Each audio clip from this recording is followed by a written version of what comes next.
teaches several science methods classes at Wittenberg University. She was my advisor at Northern Arizona University.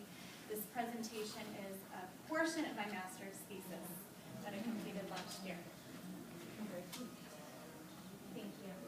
I'd like to take a moment just to think about this quote, just about the importance of informational text in our society. It is this factual informational text that dominates today's knowledge everywhere world. As we were conducting it, our research is based on a qualitative analysis of teacher beliefs about lesson sequencing. And as we were looking at our data, 3 questions really rose to the top. What beliefs do teachers hold about the pre-teaching of vocabulary in a science lesson about sound? How do teachers reason about the use of informational text in a science lesson? And what similarities exist between the recommendations between the teaching of reading and methods recommended for teaching science? And the question is, are we developing scientifically literate students? And according to the 2009 National Assessment of Educational Progress, we are not. Only 21% of 12th grade students scored at or above the proficiency level.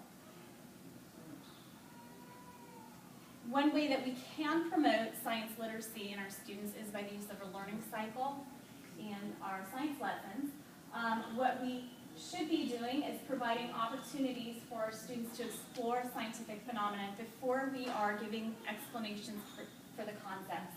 And then after we allow the students to have a chance to explore, we should be then explaining the content. We should be then giving the students the correct vocabulary to use for communication. This is a model which mirrors scientific inquiry and how our scientific knowledge is actually generated. Reading and science are very interconnected. Language is a tool used by scientists. Scientists need to be able to use language in order to develop scientific understanding of concepts. They need to be able to use language in order to communicate their findings. They need to be able to use language in order to argue for scientific argumentation. And the inclusion of reading in science is something that allows students not only to develop reading comprehension skills, but it also demonstrates that they are reading for a purpose, that they are not just reading for the sake of reading itself, but it really does serve a purpose in our society. And that if we are using reading within the context of a science lesson, I feel like I'm blocking the screen here.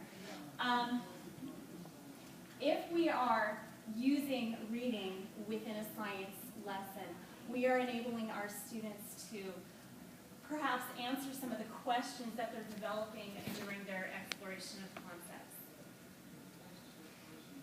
Informational text is something that our students need and we need as adults. However, in the classroom, especially at the elementary school level, the focus is typically placed on literary text. We, again, as adults, we need to be able to access informational text, and our students certainly do as well as they progress through school, as they hit middle school, high school, college. They really need to be able to understand that they are reading from a textbook, or from, as they get older, from some type of journal or just other sources of informational text. However, there is low student achievement in reading informational text. This is something that I see with my own students as well every year as we analyze our testing data. Informational text is consistently the lowest